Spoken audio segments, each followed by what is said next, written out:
हम इस समय तक आपको इंडिया, दाऊद और मुंबई अंडरवर्ल्ड की कहानियां सुनाते हुए आए हैं, लेकिन आज जो कहानी हम आपको सुनाने वाले हैं वह 7 समंदर पार की है। यह कहानी है अपने राहुल गांधी के ननिहाल इटली की। यह कहानी है इटली के माफिया बॉस माटेओ मेसिना डेनारो की। लाखों के रेबन के सनग्लासेस, रोलेक्स की वॉच, अरमानी की जींस और करोड़ों की पोर्श गाड़ियां। ये अंदाज किसी सेलिब्रिटी का नहीं, बल्कि ये स्टाइल है कई लोगों की हत्या करने वाले दुनिया के सबसे बड़े अपराधी का। अंडरवर्ल्ड की दुनिया में दाऊद इब्राहिम के नाम से हर कोई वाकिफ है। दाऊद की दहशत सिर्फ भारत ही नहीं बल्कि पूरी दुनिया में फैली हुई है, लेकिन इटली के इस डॉन के कारनामे तो दाऊद से भी कई कदम आगे के हैं। शायद इसीलिए अगर हम इसको इटली का दाऊद कहें तो कोई गलत नहीं होगा। बीते दिनों 17 जनवरी 2023 को यह अरेस्ट हुआ, इसीलिए आजकल यह दुनिया भर के मीडिया में चर्चा का विषय बना हुआ है। क्या है इसकी पूरी कहानी, आइए आपको बताते हैं आज के इस वीडियो में। हेलो एंड नमस्कार, मेरा नाम है प्रशांत और आप देख रहे हैं बेजोड़जोड़ा.com का यूट्यूब चैनल। माटेओ मेसिना डेनारो का जन्म 26 अप्रैल 1962 को इटली में हुआ था। मेसिना डेनारो बचपन से ही आपराधिक माहौल में पला बढ़ा। उनके पिता भी माफिया के काले धंधे में थे। मेसिना डेनारो भी जैसे ही बड़ा हुआ वह इस काले धंधे में कूद गया। वह कोसा नोस्ट्रा सिंडिकेट के लिए काम करता था। कोसा नोस्ट्रा एक ऐसा संगठन है जिसका काम देश में हिंसा फैलाने का है। साल 1988 में इटली के राष्ट्रपति सर्जियो मेटेरेला के भाई की हत्या में इसी संगठन का नाम आया था। मेसिना डेनारो इसी कोसा नोस्ट्रा के लिए ड्रग ट्रैफिकिंग और मनी लॉन्ड्रिंग का काम करता था और पिछले 30 सालों में वह इस संगठन का बॉस बन गया था। साल 1992 में एक धमाके में सबसे पहले इस माफिया बॉस का नाम सामने आया। इन धमाकों में माफिया के खिलाफ जंग लड़ रहे 2 वकील गिनोवन्नी फाल्कोन और पाओलो बोर्सिलेनो मारे गए थे। इसके बाद अदालत ने मेसिना डेनारो को उम्र कैद की सजा सुनाई थी, लेकिन डेनारो ने 1993 में फिर एक बार धमाका करके इटली को दहला दिया था। उस वक्त उसकी उम्र महज 30 साल की थी। इटली पुलिस की कई टीम इसे पकड़ने की कोशिश कर रही थी, लेकिन ये कभी पुलिस के हाथ नहीं आया। मेसिना डेनारो एक हार्डकोर अपराधी है जो अपने आगे किसी की भी नहीं सुनता है। इसकी दरिंदगी की हद आप इस बात से लगा लीजिए कि इसने 11 साल के एक बच्चे को भी नहीं छोड़ा। एक सरकारी गवाह के बेटे को मेसिना डेनारो ने 2 साल तक अपनी कैद में रखा और फिर उसे तेजाब के अंदर फेंक कर बड़ी ही बेरहमी से मार डाला।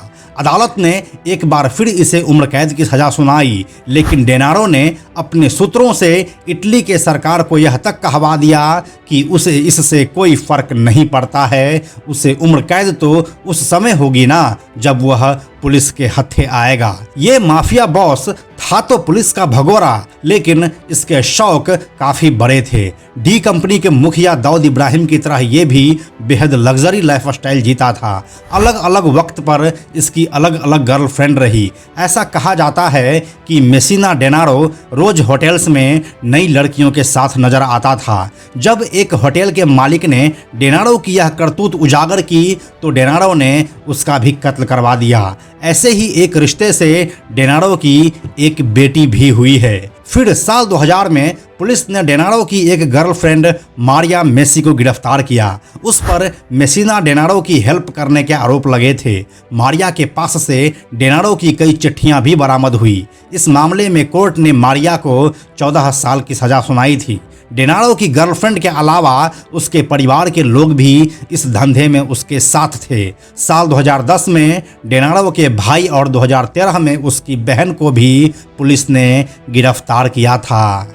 लगभग पिछले 30 सालों से इटली पुलिस डेनारो को गिरफ्तार करने की कोशिश करती रही। कई बार जाल बिछाया गया, लेकिन ये इतना शातिर था कि हर बार बच जाता था। अब 30 साल बाद मेसिना डेनारो पुलिस की गिरफ्त में आया है। ऐसा बताया जा रहा है कि डेनारो कैंसर की बीमारी से जूझ रहा है और उसी के इलाज के लिए वह एक अस्पताल में पहुंचा था जहां से उसे गिरफ्तार किया गया है। 1 साल पहले भी इसी अस्पताल में उसने कैंसर की वजह से अपना ऑपरेशन करवाया था। 30 साल में वह पूरी तरह से बदल चुका है। अब इसकी उम्र 60 साल से भी ज़्यादा हो चुका है।